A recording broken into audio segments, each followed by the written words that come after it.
What I see is that every writer has their own frequency, if you will, their own particular way of seeing the world, their own obsessions and questions and themes that keep showing up whether they plan for them or not. That's the calling, not some grand mystical thing, just this is what wants to come through you. This is what you're here to explore and express and make sense of through your story. And here's the thing about calling. It's individual, deeply, stubbornly individual. It's what reminds us that we're not here to replicate anyone else's success or follow anyone else's path. We're here to create our own body of work in our own way, in our own space. And that work, that soul-centered, individually authentic work, is what actually connects us with readers, not because it's perfect or polished or follows the rules, but because it's real, because they can feel that someone showed up fully and offered something true.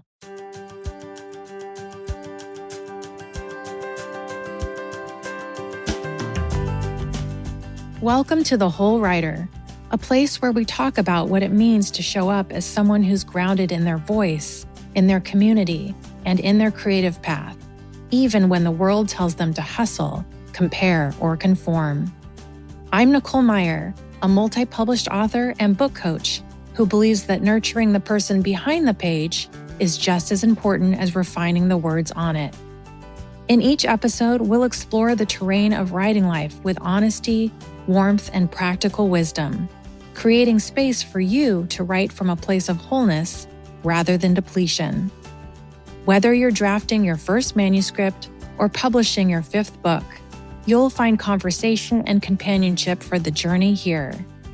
So settle in, bring your questions and your curiosity, and let's discover together what it means to write and live with authenticity and purpose. Hello, writers. Welcome to episode 100 of The Whole Writer.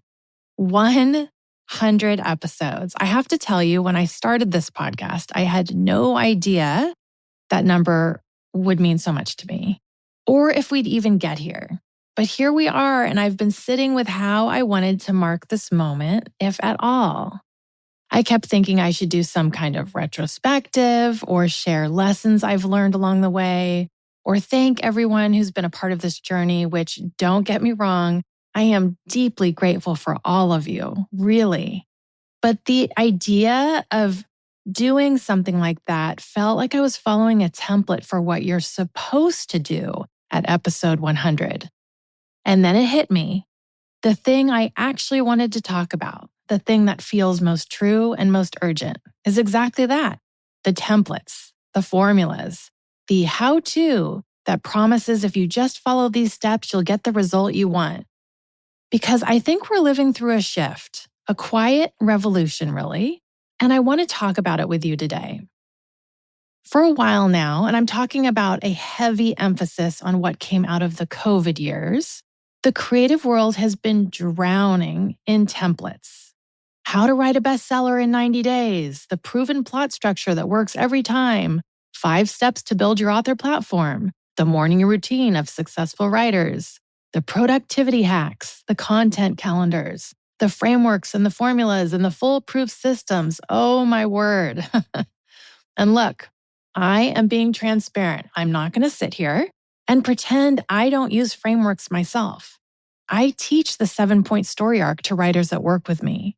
I've recently co-hosted a webinar called 3 Ways to Sell Your Novel. This is because I believe in craft frameworks and I believe in story structure. They're incredibly useful tools. But here's the distinction I want to make, and it's an important one. There's a difference between using a framework as a tool and following a template as a replacement for your own creative vision. I'm going to say that again because I really want people to hear me. There's a difference between using a framework as a tool and following a template as a replacement for your own creative vision. When you're starting out with writing, when everything feels overwhelming and uncertain, frameworks feel like a lifeline. They really do. Someone is saying, here's the path. Here's exactly what to do. Just follow these steps and you'll get there too. And that can be genuinely helpful. Story structure exists because it works, because humans respond to certain patterns and rhythms, especially in storytelling. Marketing strategies exist because they help books find readers, and we all want that, right? But what I've noticed, both in my own creative life and in working with writers as an editor, is that the template mindset can take over. And that's when things go sideways, in my opinion. I've been in this industry for over 12 years now. I've published 4 novels. I've worked with hundreds of writers on their manuscripts. And I cannot tell you how many times I've watched someone follow all the quote right steps and still feel like something's missing. They've outlined their novel using the hero's journey. They've hit all the plot points at the exact right percentages. They've built in their platform, posted consistently, done everything they were supposed to do. And the work is fine, competent, maybe even good. But it's not always alive, and they can feel it. They sit down to write, and it feels like work in the worst of ways. Like they're filling in a form, checking boxes, performing writerness rather than actually writing. That's what I mean by the template mindset. It's when the framework stops being a support structure and becomes a cage. Oof, sit with that thought for a minute. When you're writing to hit the beats instead of writing to discover what your story needs, that's a problem. The framework should serve your vision, not the other way around. So, you might be asking, what's the alternative? If we're moving past the era of templates and formulas, which I hope we are, what are we moving towards? I think we're moving towards something much harder and much more rewarding. Soul-centered work, individual calling, the kind of creative practice that's built from the inside out rather than the outside in.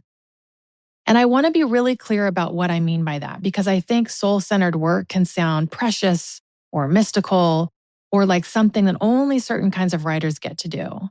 But that's not what I'm talking about at all. When I work with writers, and I work with people writing everything from literary fiction to rom-coms to thrillers to memoir, what I see is that every writer has their own frequency, if you will, their own particular way of seeing the world, their own obsessions and questions and themes that keep showing up whether they plan for them or not. That's the calling, not some grand mystical thing, just this is what wants to come through you.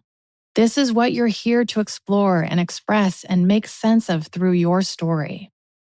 And here's the thing about calling. It's individual, deeply, stubbornly individual. Your calling might be to write a book that makes people laugh until they snort on the subway. Mine might be to write books to help people feel less alone in their confusion. Someone else's might be to create worlds so vivid and strange that readers forget where they are for hours at a time. None of these is better or worse. None of these follows a template. They're just ours. Another truth I've learned is that the calling evolves, especially with different seasons of our lives. It's not a fixed thing you figure out once and then follow forever. It shifts as you shift, as you learn and grow and live more of your life.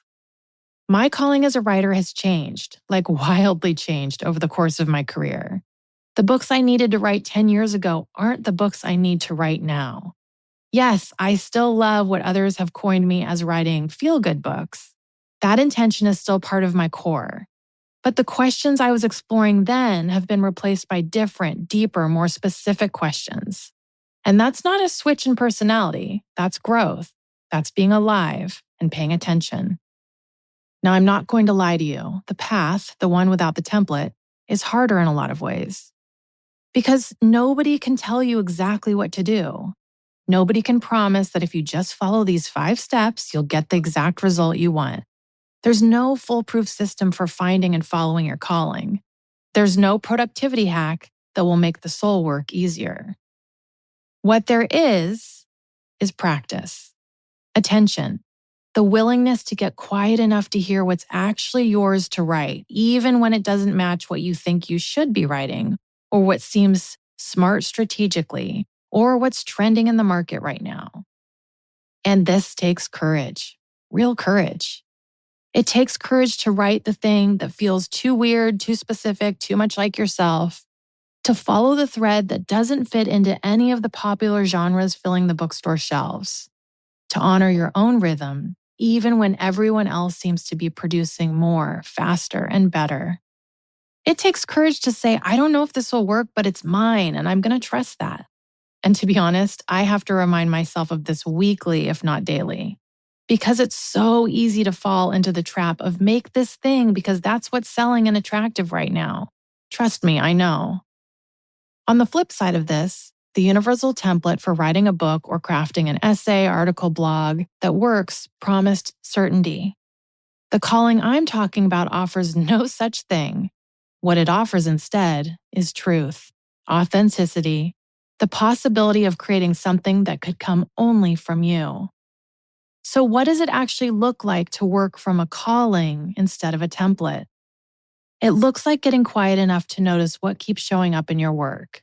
What themes, what questions, what kinds of characters or situations or emotional landscapes you find yourself drawn to again and again. It looks like honoring your natural creative rhythm instead of forcing yourself into someone else's productivity system. Side note, I cannot tell you how many writers come to me creatively frozen because they've tried too hard to fit into all the systems out there. Maybe you write best in intense bursts with unproductive periods in between. Maybe you need to write every single day to feel sane. Maybe you draft fast and revise slowly, or even vice versa. None of these is right or wrong. They're just yours. It looks like learning to distinguish between the voice of your calling and the voice of your fear or your inner critic or your idea of what you should be doing. Because here's what's tricky. Sometimes the calling asks us to do things that feel uncomfortable or risky, to write the scene that's too vulnerable, to follow the story into territory we don't know how to navigate, to trust the process even when we can't see where we're going. And fear will dress itself up as wisdom and say, this isn't working. You need a better system. You need to follow a formula.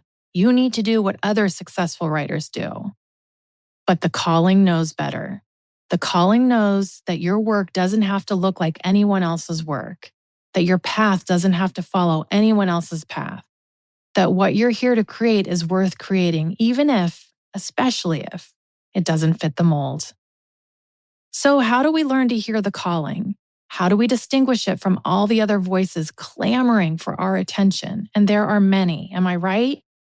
I think it starts with creating space, literal, actual space in your life where you're not just consuming content or following someone else's advice or trying to optimize your process. Just space to be with yourself and your work. And yes, I'm well aware that part of my work as a developmental editor is to dole out craft and revision advice through my Substack newsletters and also through my one-on-one work with authors. That's not changing. I still believe in getting help to identify your storytelling strengths and weaknesses.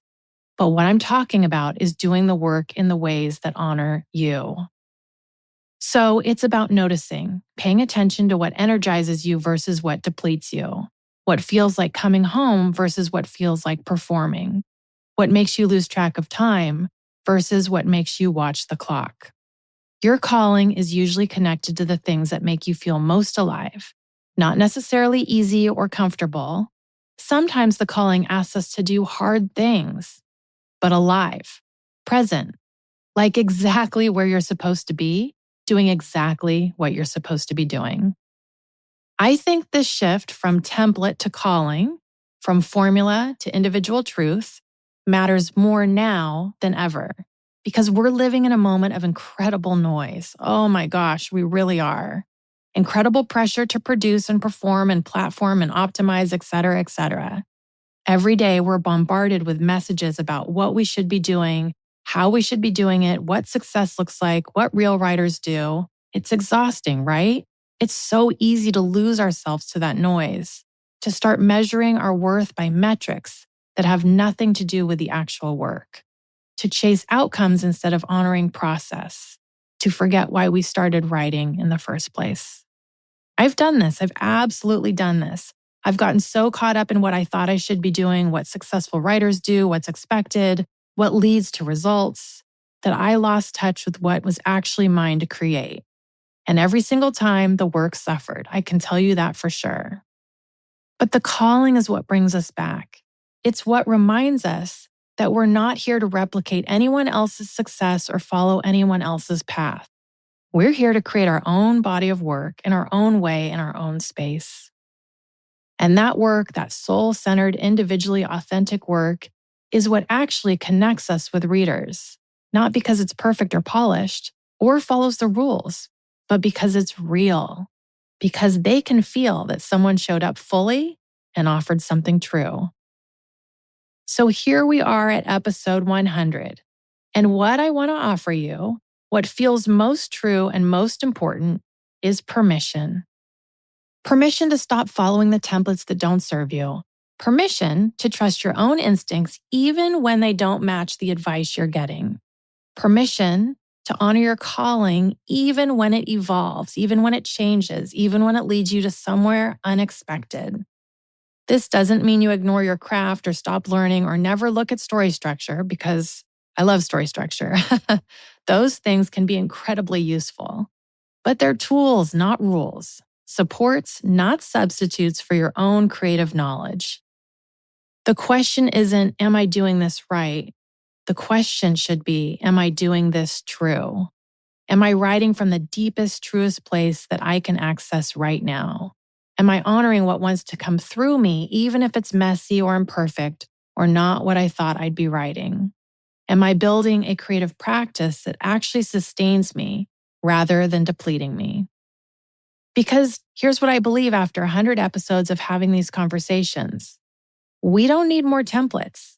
We need more writers willing to trust themselves, to do the interior work, to build practices that honor their individual needs and rhythms and callings. That's what creates work that matters, work that lasts, work that could only come from you. So thank you. Thank you for being here, for doing this brave work of showing up to the page, for trusting your calling even when, especially when, it doesn't come with a roadmap. Thank you for these 100 episodes, for the conversations in the comments, for the emails and the DMs sharing your struggles and your breakthroughs. I want to thank you for being part of this community that's trying to figure out what it means to create from wholeness rather than depletion. I don't know what the next 100 episodes will bring, but I know it won't follow a template. It'll unfold the way it needs to unfold, honoring what wants to emerge rather than forcing what we think should happen. And I hope you'll do the same with your work. So until next time, writers, I ask you to trust your calling, honor your rhythm, and keep writing from the truest place you can find. I'll see you next time on The Whole Writer.